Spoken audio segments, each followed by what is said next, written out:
Primera Timoteo capítulo 3, versículos 14 al 16. Pablo le escribe a Timoteo, pero es una carta para la iglesia en Éfeso. Te escribo estas cosas esperando ir a ti pronto, pero en caso que me tarde, te escribo para que sepas cómo debe conducirse uno en la casa de Dios, que es la iglesia del Dios vivo, columna y sostén de la verdad. E indiscutiblemente grande es el misterio de la piedad. Él fue manifestado en la carne, vindicado en el Espíritu, contemplado por ángeles, proclamado entre las naciones, creído en el mundo, recibido arriba en gloria. Que Dios bendiga la lectura y exposición de su palabra en esta mañana. Vamos a buscar nuevamente el rostro de nuestro Señor. Oh Padre, tú has dicho que donde están dos o tres reunidos en tu nombre para hacer tu voluntad, tú estarías allí. Te suplicamos que hoy tú, por medio de tu Espíritu, fortalezcas y capacites al predicador, que le enseñe solo tu palabra y que tu palabra venga con gracia y poder a animar a tu pueblo, a guiar a tu pueblo. Te suplicamos que aquellos que aquí estén, que no conocen todavía a Cristo, puedan en esta mañana, por medio de tu palabra, venir a conocerle. Habla a tu pueblo, salva a los perdidos. Esto te lo pedimos en Jesucristo. Amén. La primera epístola escrita a Timoteo por el apóstol Pablo contiene instrucciones específicas sobre el orden, el gobierno y el comportamiento de la iglesia local. Pablo escribe esta carta para instruir acerca de cómo deben comportarse los creyentes en la iglesia. La carta es enviada a Timoteo para que él, como representante apostólico, ministro de Jesucristo y autoridad eclesiástica, enseñe a la iglesia en Éfeso estas instrucciones. Los miembros de esta iglesia y sus oficiales deben cumplir estas instrucciones. Porque Pablo no puede ir tan pronto como deseaba, escribió esta carta para fortalecer a Timoteo en la supervisión de la iglesia local en Éfeso. Después de dar estas instrucciones, Pablo presenta las razones por las que dio estas instrucciones. La seriedad de este tema, la importancia y la necesidad de un comportamiento apropiado se debe, según este texto que hemos leído, a la naturaleza y la función de la iglesia. La iglesia es casa de Dios. El texto dice cómo debe conducirse uno en la casa de Dios, que es la iglesia. La iglesia es la casa del Dios vivo, columna y sostén de la verdad. Pablo dice, te escribo estas cosas. Estas cosas tienen que ver principalmente con lo que Pablo dice previamente, lo que él dice en el capítulo 1, especialmente el capítulo 2 y 3.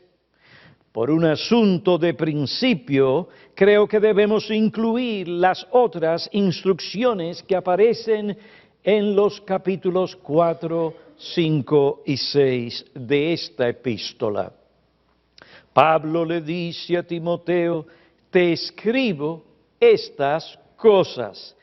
El término sepas que aparece en este versículo, cuando Pablo dice, te escribo estas cosas esperando ir a ti pronto, pero en caso que me tarde te escribo para que sepas cómo uno tiene que conducirse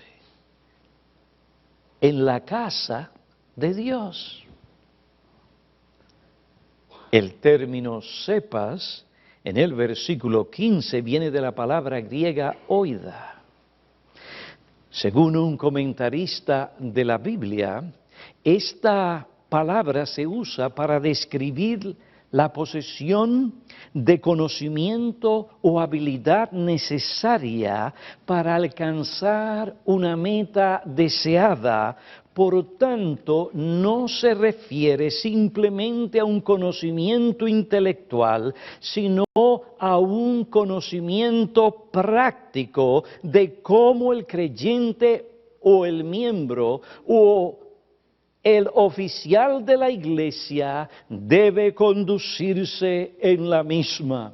Añade el comentarista que la forma infinito presente de anestrefo, conducirse, indica una norma de vida constante. El comportarse en la iglesia como Dios desea, sin duda exige comprensión de varias verdades fundamentales. Verdades que constituyen las razones por las que Timoteo y la iglesia deben cumplir las instrucciones que el Señor Jesucristo, por medio de Pablo, les da en esta carta. Y tú y yo no vamos a conducirnos en la iglesia como Dios quiere que nos comportemos si nosotros no comprendemos estas verdades fundamentales sobre la iglesia. Observen, Pablo no solamente dio instrucciones sobre cómo uno debe conducirse en la iglesia, él entonces pasó a decir, ¿por qué tiene la iglesia que seguir esas instrucciones?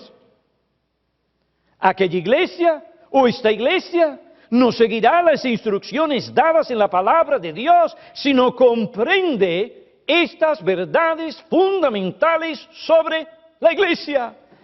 Y puede ser que mientras presentemos algunas de estas verdades hoy, algunos de ustedes piensen que, bueno, ya hemos oído tales cosas. Pero no se trata de oír, se trata de que esa verdad o de que esas verdades afecten nuestro corazón de tal manera que nos lleve a obedecer a Dios.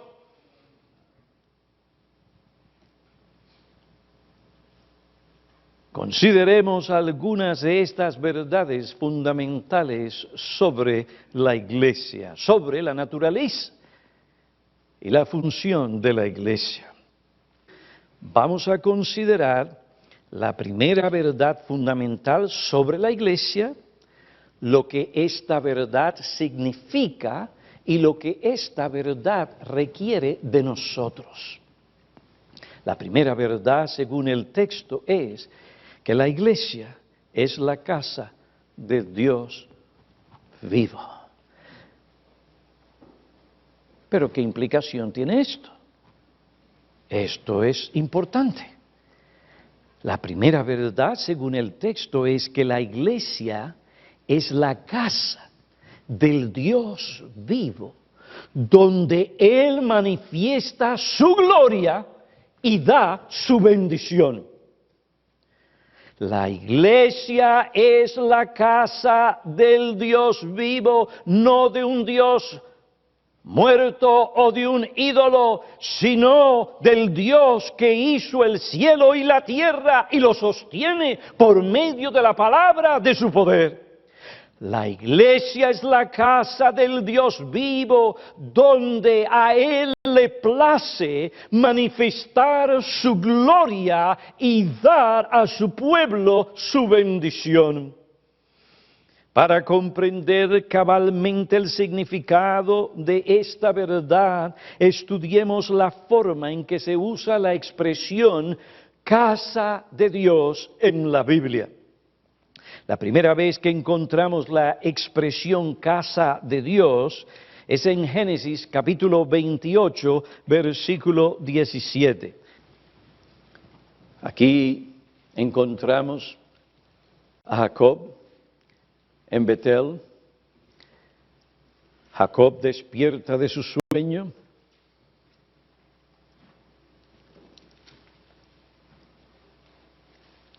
Y dice en el versículo 16, ciertamente el Señor está en este lugar y yo no lo sabía.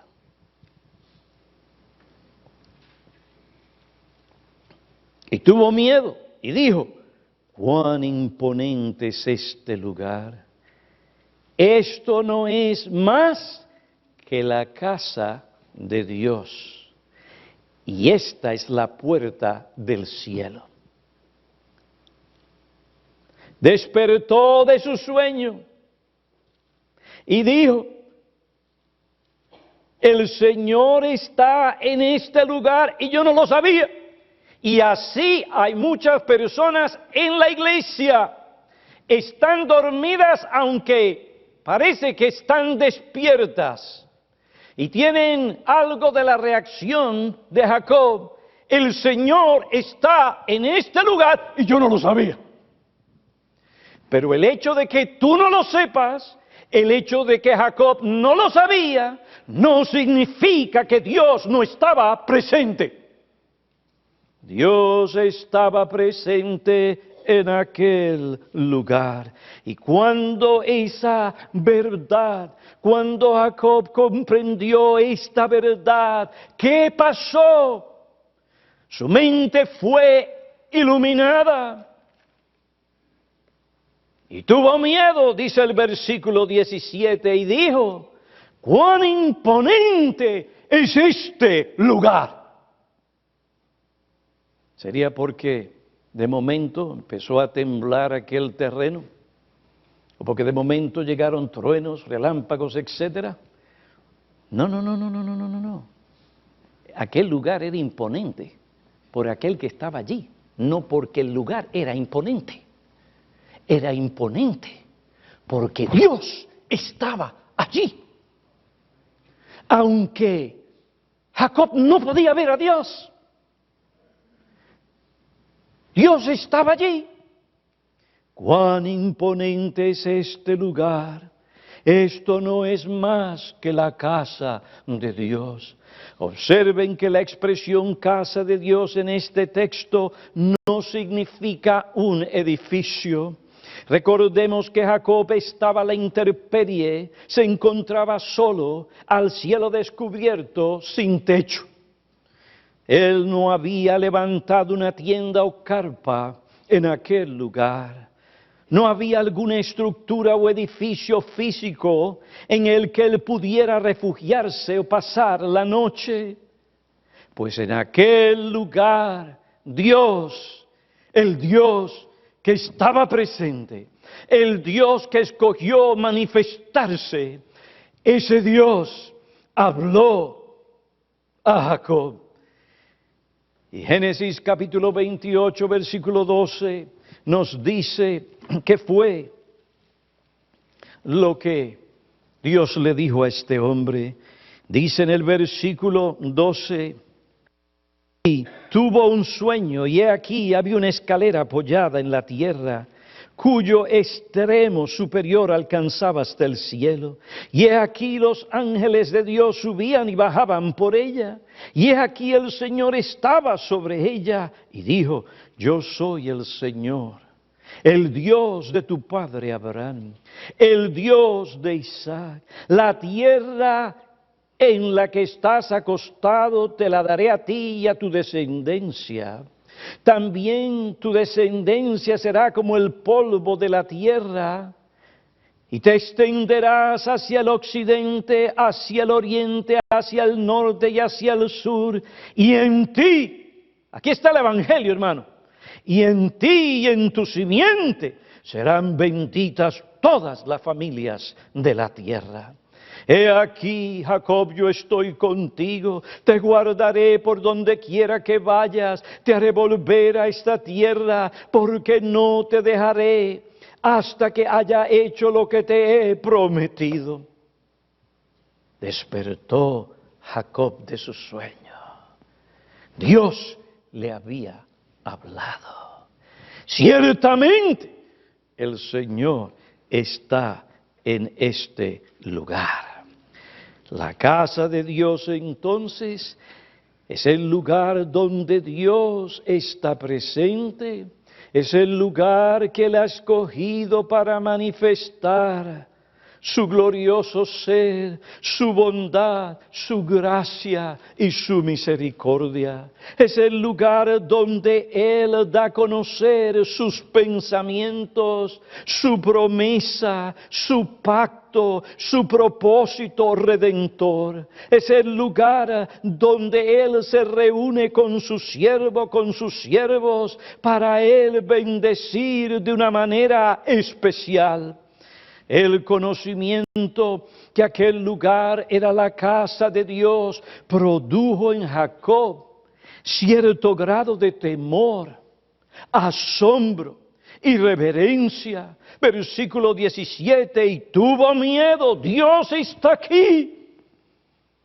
Y dijo, cuán imponente o terrible es este lugar.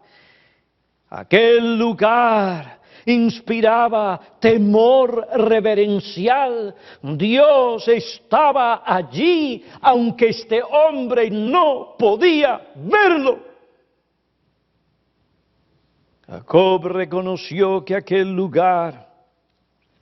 en aquel lugar, Dios se manifestaba. Ese lugar era casa de Dios. No había estructura, pero la casa de Dios. Dios estaba allí. Allí Él escogió manifestarse. Allí Él escogió hablar. Allí Él escogió dar a conocer nuevamente las promesas que tienen que ver con el Evangelio y su plan redentor. La expresión casa de Dios se usa también para describir el tabernáculo. Dios manifestó su presencia especial en aquel lugar. Allí Él se reunió con Moisés, Aarón y los hijos de Aarón. Dios manifestó su presencia en aquel lugar, en el tabernáculo, por medio de la nube que estaba de día sobre el tabernáculo, y de noche había fuego allí a la vista de toda la casa de Israel en todas sus jornadas. Éxodo capítulo 40 versículo 38. La designación, la casa de Dios, se usa para identificar el tabernáculo en Jueces capítulo 18, versículo 31, en el primer libro de Crónicas capítulo 6, versículo 48, en el Salmo 84, versículo 10, la casa de Dios, o como el salmista dice, la casa de mi Dios es el lugar donde el pueblo israelita se presentaba para adorar a Dios, para gozar y deleitarse de la presencia especial de Dios, para ver la manifestación de aquel Dios que se había comprometido a bendecir a aquel pueblo. El salmista dice, cuán preciosas son tus moradas, oh Señor de los ejércitos, anhela mi alma y aún desea con ansias los atrios del Señor. Allí el salmista cantaba al Señor con todo su corazón, con toda su humanidad redimida. Allí se acordaba de las bendiciones otorgadas por Dios, de cómo Dios lo había perdonado, había sanado sus enfermedades, le había colmado de bien, le había dado fuerzas, le había sostenido allí en aquel lugar, por medio de la enseñanza de su palabra y aquellos símbolos que representaban verdades proclamadas o declaradas por Dios. Allí aquel hombre conocía cada vez más acerca de la gloria de Dios, del ser de Dios. Y esto animaba, fortalecía a este hombre, pues el pueblo que conoce a su Dios es expuesto a la revelación de lo que Dios es, ve su implicación, esto afecta su mente, ilumina su corazón. Este pueblo o este hombre o esta mujer se esfuerza por servir a Dios. Oh, cuán preciosas son tus moradas, porque mejor es un día en tus atrios, un día, que mi fuera de ellos.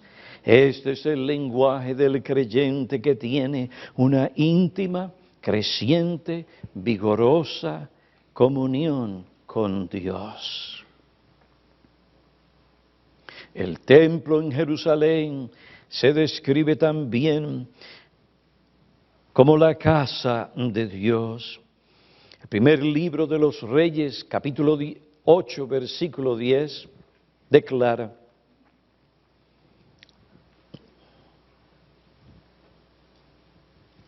primer libro de los Reyes, capítulo 8, versículo 10.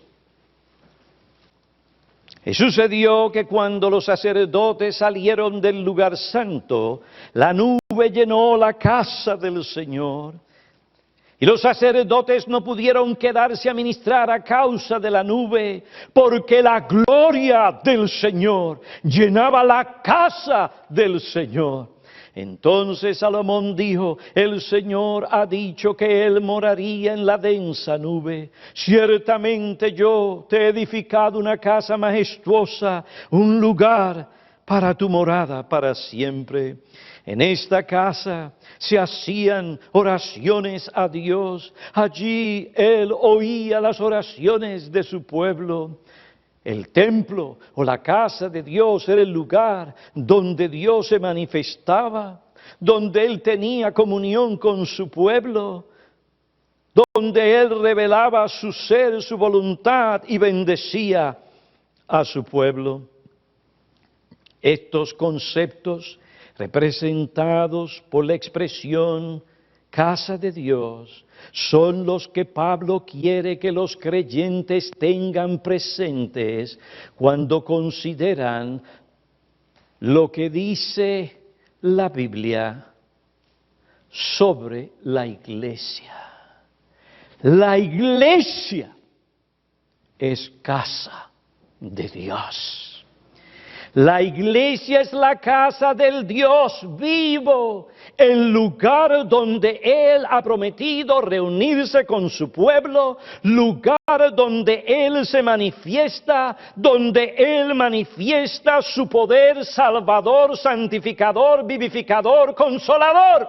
La iglesia es la casa de Dios, el centro de sus operaciones redentoras.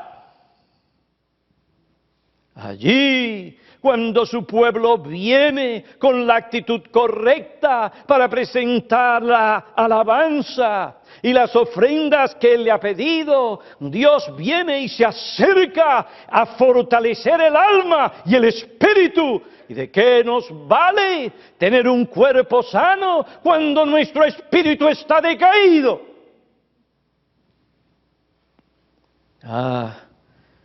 El alma tiene que ser también alimentada y fortalecida. Dios se acerca a la iglesia. La iglesia es su casa.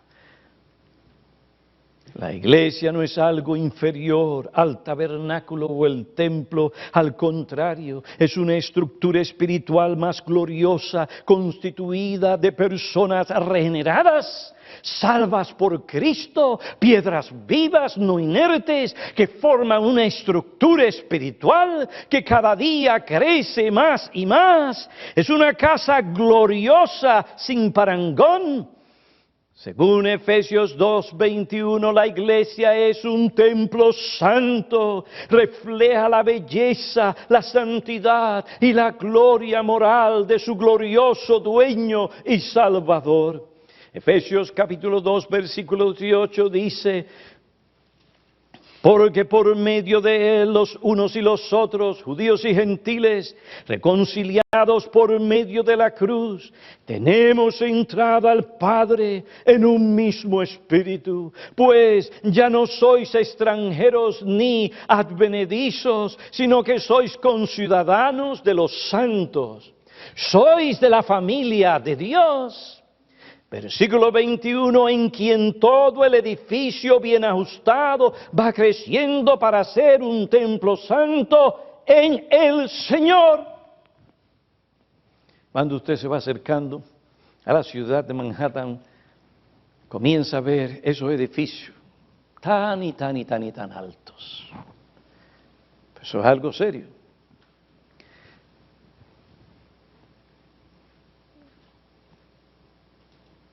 No, ya los edificios en Nueva York o en Manhattan no son los más altos del mundo. Hay otros lugares que con nuestro dinero, el tuyo y el mío, por la gasolina que le hemos comprado, tienen edificios. Una de esas naciones tiene un edificio que usted pareciera que están edificando la torre de Babel.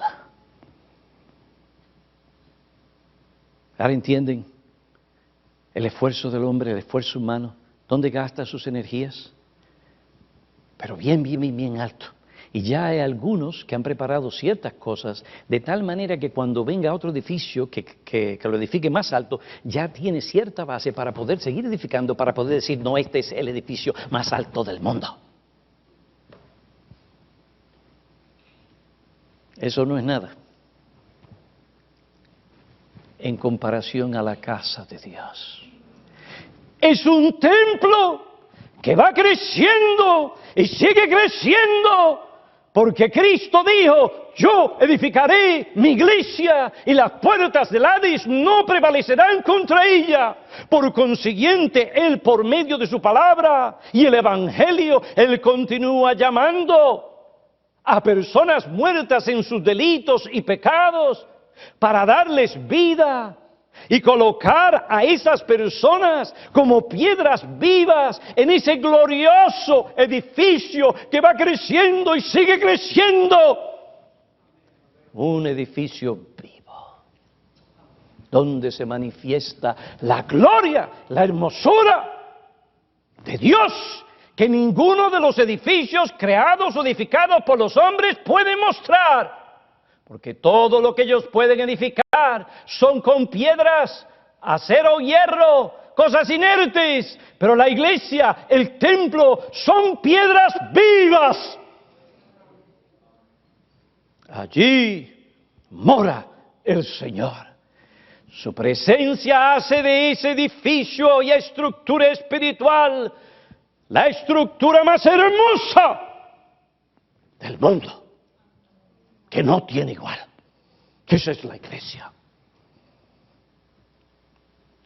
Pablo quiere que la iglesia en Éfeso y en esta mañana, al considerar la palabra casa de Dios, comprendamos lo que esto significa. Esta no es cualquier casa, es la casa de Dios. El edificio más hermoso del mundo, aún el templo de la diosa Diana o Artemisa, con sus 127 columnas de mármol, algunas de ellas adornadas con joyas y cubiertas de oro, una de las 7 maravillas del mundo antiguo. en la ciudad de Éfeso, en todo su esplendor, no alcanzaba la belleza y la gloria de la iglesia. Lo único que queda hoy en esa ciudad del templo de Diana son sus escombros. Pero la iglesia de Dios cada día va creciendo y fortaleciéndose más y más para ser un templo santo en el Señor. Y la palabra templo en Efesios capítulo 2, literalmente, cuando dice templo santo, literalmente significa santuario. La iglesia es el santuario terrenal de Dios. Allí la iglesia debe presentar su culto a Dios. La iglesia también es un templo de piedras vivas, como hemos dicho, que en unión a su Salvador presenta, o mejor dicho, ofrece sacrificios espirituales a Dios. Dice, primera epístola de Pedro, capítulo 2, versículo 4, y viniendo a él, a Cristo, como una piedra viva desechada por los hombres, pero escogida y preciosa delante de Dios, también vosotros como piedras vivas, ser edificados como casa espiritual, ¿para qué?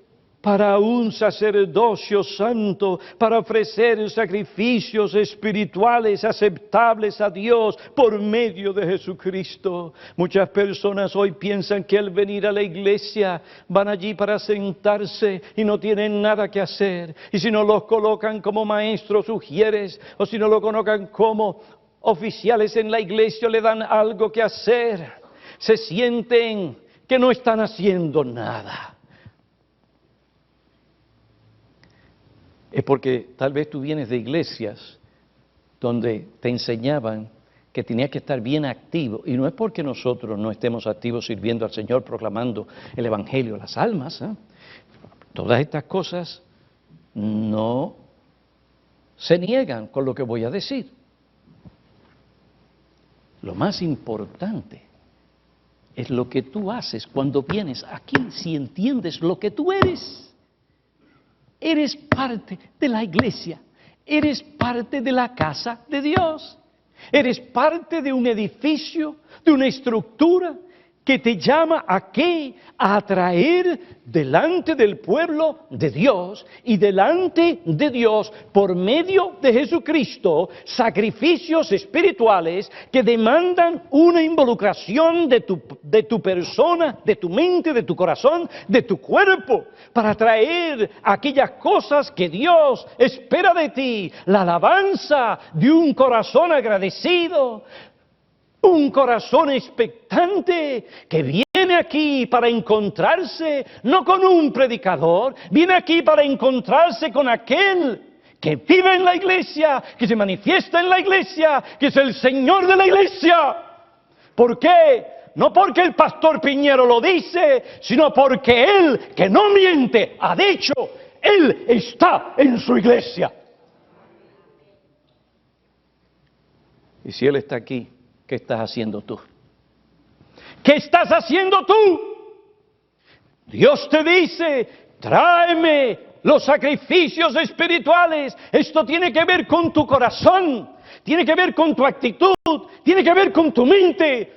Demanda involucración de tu parte para pensar adrede en las bendiciones que Dios en Cristo te ha dado, los privilegios y las bendiciones de la salvación. Demanda que tú adrede pienses cómo Dios te ha dado esta semana la energía, la fuerza, la capacidad para hacer el trabajo que haces o para ayudar a aquel o a aquel otro. Oh, un corazón que entiende todas estas cosas es un corazón que ha de venir aquí en la presencia de aquel que ha prometido estar lleno con un corazón para traer alabanza a Dios en los cánticos. No necesitamos que alguien venga a decirnos, levántate, cantas esto, aquello, sino que de nuestro corazón fluirá aquel agradecimiento profundo ante aquel que nos ha cuidado, nos ha sostenido y sigue mostrando su misericordia a nosotros.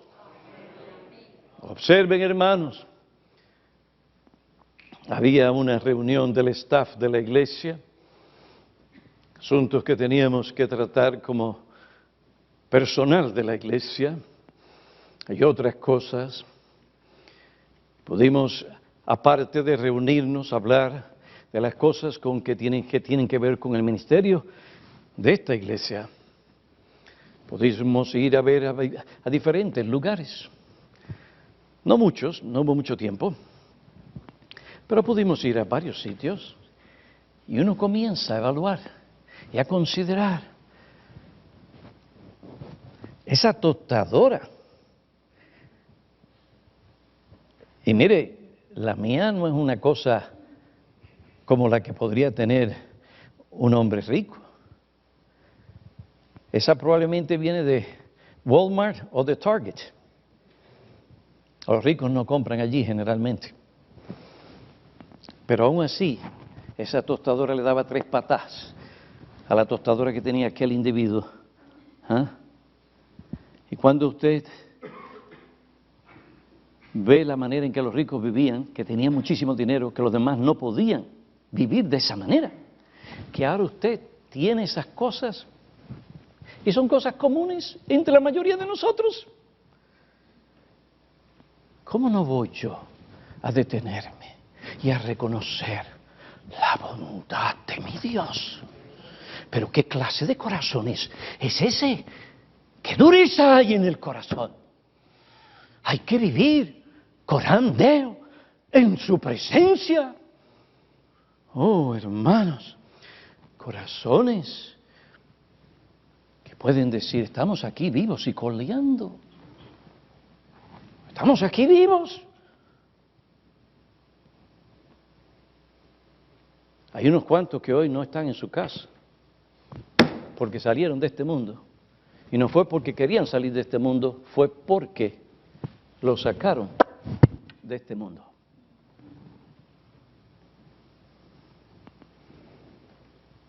En un tren, la gente tranquila, rumbo a su destino, y viene un individuo allí y empieza a hacer daño a aquella gente.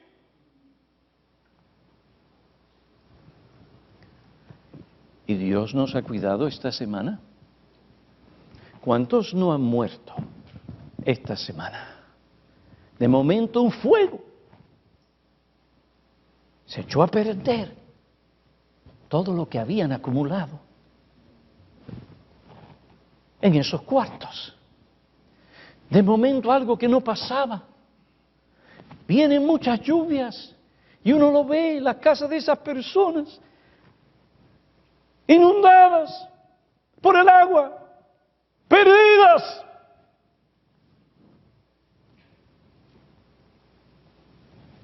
Dios ha cuidado de nosotros, ha cuidado de nuestras casas, ha cuidado de nuestros hijos, ha cuidado de nuestros nietos. Oh, hermanos, ¿a dónde Dios quiere que tú vayas? No solamente en tu casa, oye bien, en tu casa tú tienes que comenzar a ofrecer sacrificios espirituales.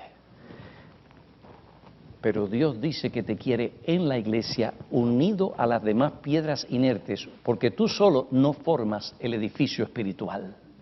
Es tú y los demás hermanos unidos que forman ese glorioso edificio espiritual, y en ese edificio espiritual somos sacerdotes para nosotros mismos presentar nuestras ofrendas de corazones agradecidos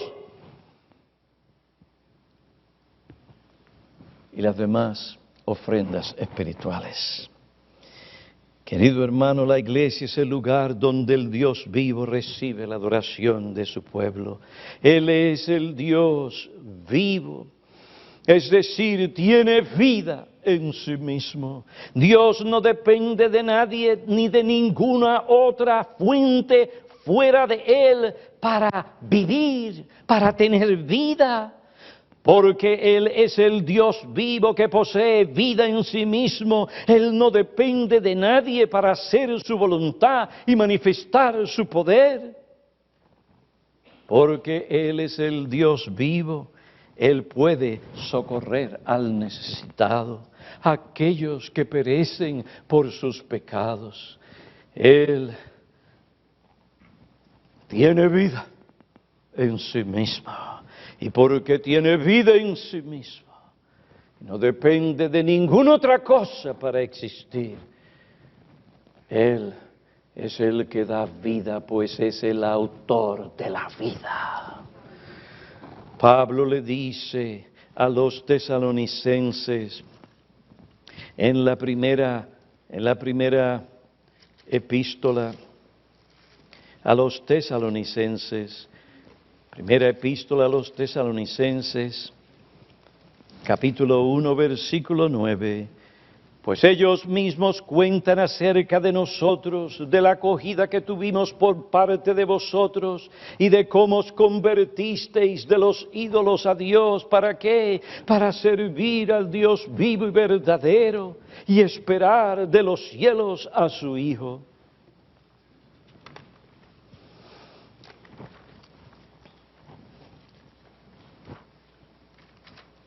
Un comentarista dice sobre este asunto: fue de los ídolos, tanto las imágenes mismas como las deidades representadas por ellas, de donde los tesalonicenses se volvieron.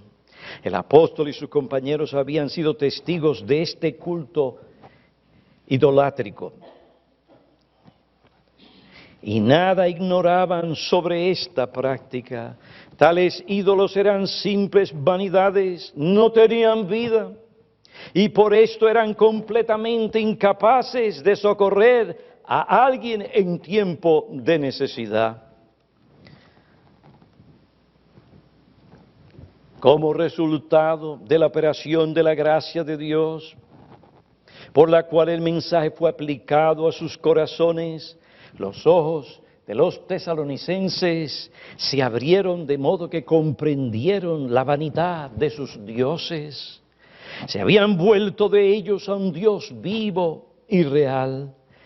En este lugar Pablo no está interesado en señalar a Dios, sino más bien en describirlo. Todo el énfasis está puesto en su carácter como diametralmente opuesto al de los ídolos. Ellos están muertos, Él vive. Ellos irreales, Él verdadero, genuino. Ellos incapaces de prestar ayuda, Él todopoderoso y deseoso de ayudar. A este Dios es al que los tesalonicenses se habían tornado para servirle continuamente, sometiéndose a Él en forma tan rendida como lo haría un esclavo con su amo. Sí, la iglesia es la casa del Dios vivo, del Dios que salva, que da vida a los muertos, el Dios que oye las oraciones de su pueblo. Él también conoce lo que sucede en la iglesia. Tiene un conocimiento exhaustivo de la condición de la misma. Repito, este Dios escucha la oración. Bueno, yo puedo orar en casa. No es que tú puedes, es que tienes que orar en tu casa. Tienes que orar donde tú estés. Pero eso no niega que Dios manda que su pueblo se reúna para orar. Para orar. Para orar. De ahí que en las epístolas encontramos a Pablo dirigiendo a la iglesia a orar por cosas específicas para la extensión del reino de Cristo. Es lo mismo que vemos en el templo. Salomón, durante la dedicación del templo, él le dijo: Señor, si tu pueblo aquí viene a orar, tú vas a oír la oración. El pueblo podía ir a otro sitio a orar, pero Dios había escogido un sitio peculiar. Es el lugar donde Él ha escogido manifestar su presencia especial. Es allí donde tú y yo también tenemos que venir a presentar las ofrendas ¿a quién? A un Dios que aunque no vemos, es el Dios vivo, que escucha la oración, que responde a la oración.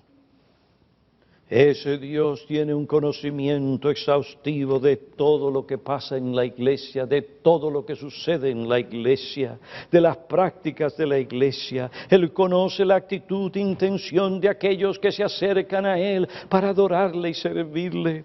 Teniendo en cuenta esta verdad, el escritor de la epístola a los Hebreos en el capítulo 12 declara, Hebreos capítulo 12,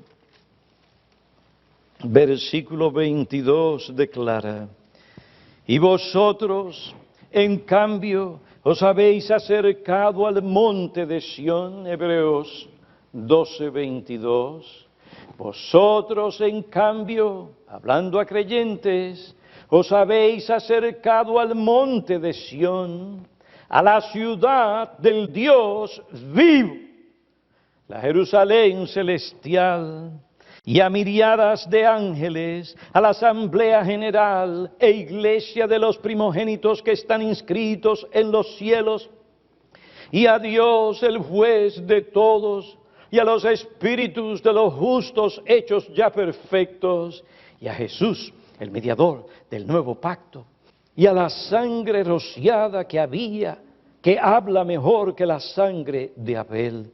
Y más adelante dice en el versículo 28, por lo cual, puesto que recibimos un reino que es inconmovible, demostremos gratitud mediante la cual ofrezcamos a Dios un servicio oculto, aceptable, con temor y reverencia, porque nuestro Dios, el Dios vivo, es un Dios que es fuego consumidor.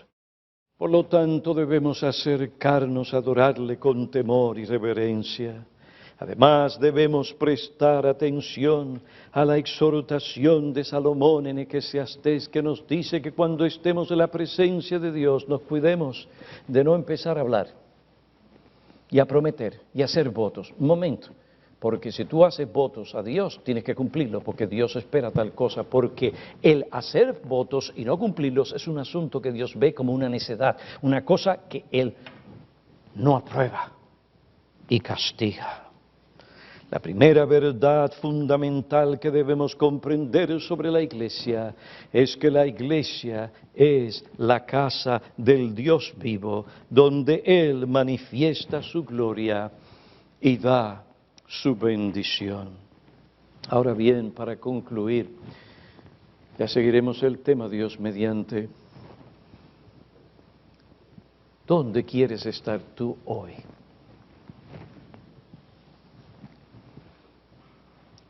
Allí en Éfeso había un templo, 127 columnas, cada columna de mármol, enviada por un rey como tributo. Y algunas de ellas adornadas con oro. Y claro, nosotros, cuando vemos algún documental de estos edificios y vienen y los reconstruyen como hacen estos técnicos con las computadoras o los ordenadores, y de momento usted ve los escombros, pero después empiezan a reconstruirlo ahí, y usted ve toda esa estructura. Los otros días estaba viendo yo el Panteón, creo que fue. Han encontrado hasta la pintura, porque esta gente sigue excavando, hasta las pinturas que se usaban. Y tomando todo lo que han encontrado, proyectan estos edificios. Mire, y no es cualquier cosa. Es una cosa del otro mundo, por decirlo así. Así se veía el templo de Artemisa. Pablo le dice a los creyentes, ¿qué lugar tú quieres estar? en aquel lugar donde hay una estatua que supuestamente era un meteorito que llegó y vinieron y ahí sacaron una figura con todo su esplendor y su grandeza física? ¿O dónde tú quieres estar? Allí hay un Dios muerto. Aquí, en la iglesia, está el Dios vivo.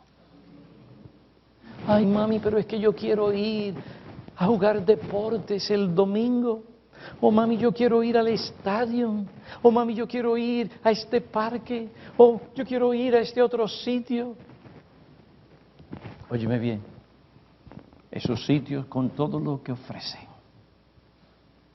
no pueden darte lo que Dios puede darte y lo que tú realmente necesitas. Y lo que va a sostenerte a ti en esta vida y te va a preparar para la muerte. Padres, ¿qué ustedes le enseñan a sus hijos? Ah, no, pastor, yo le enseño, mire, pastor, yo me le digo a él que la iglesia es importante, que esto y que lo otro, sí, es importante, pero cuando surgen cosas, ¿qué es lo que tú haces? No vienes a la iglesia, te quedas en tu casa. Cualquier cosita te detiene. No estoy hablando de cuando uno se enferma. Si usted está enfermo, especialmente si está contagioso, no se acerque.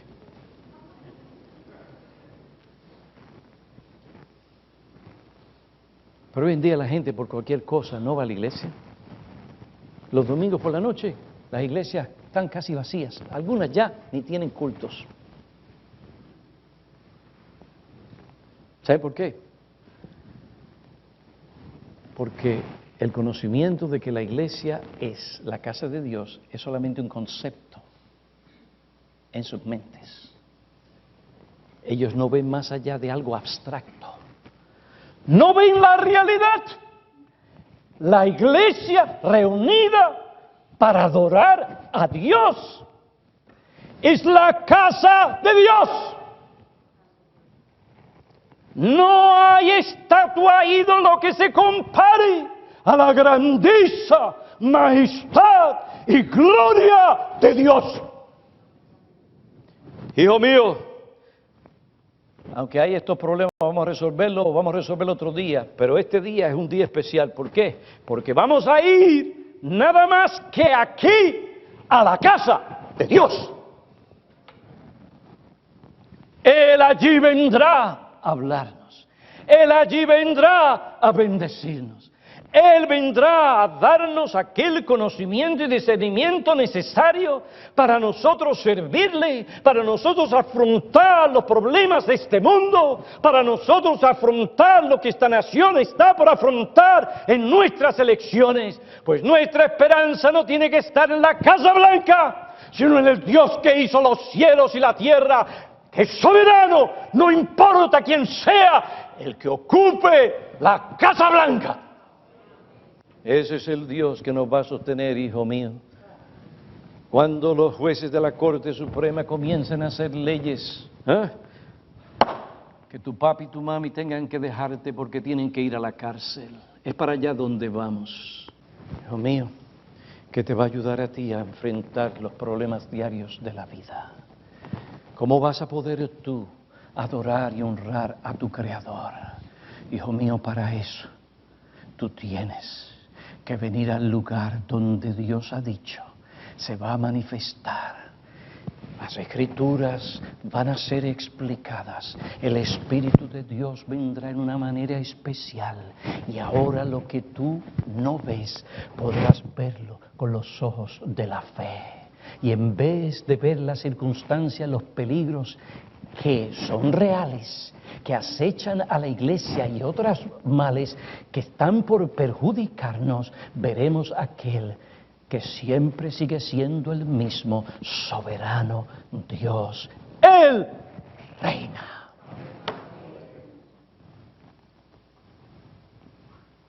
Oh, hermanos, ¿en qué lugar quisieras estar tú en este momento? Eso te va a decir a ti si tú realmente entiendes lo que significa la iglesia en la casa de Dios. Déjame decirle que Cuando uno ve la proyección de esos edificios y después ven a esta estatua, pero una estatua, pero eso es una cosa pero grandísima, y después reluciente. Esas cosas impresionan. Esas cosas impresionan y están hechas, y fueron hechas para impresionar. Uno quiere ir a esos sitios para mirar y ver. Eso no es nada. Eso es nada en comparación a nuestro Dios. Pero pastor, es que yo no veo nada. Sí lo ves en la exposición de la palabra. La exposición es como los lentes, ¿eh? Yo me quito los lentes y ¿qué pasa? Todo está empañado. Empañado. Pero cuando tú te pones las lentes, especialmente aquellos que casi no ven. Ahora veo. Dios está en este lugar y yo no lo sabía. Y mi amigo, Dios ha hecho este lugar casa para Él habitar, para que aquí su palabra se predique y llegue a tu alma y te muestre que estás perdido en necesidad de un Salvador, que tu pecado te va a llevar al infierno y que viene un día en que tú tendrás que dar cuenta a tu Creador. Dios en misericordia ha hecho de este lugar un lugar donde su palabra se predique para que tú puedas obtener en Cristo la salvación de tu alma inmortal que nunca perecerá. Perecerá, es decir, no perecerá, no saldrá de la existencia. Cuando tu alma parta de este mundo, irá a un lugar, infierno o cielo. Sin Cristo es infierno. Cristo dijo, yo edificaré mi iglesia. ¿Para qué la edifica?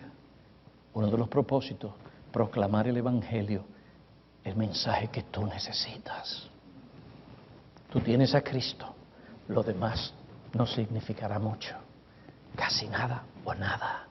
Todo será basura en comparación a ser vestido con la justicia de Cristo. Pecador, da gracias a Dios por la iglesia. Oremos.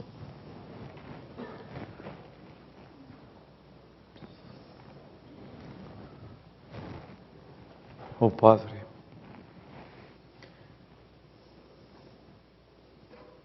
te damos gracias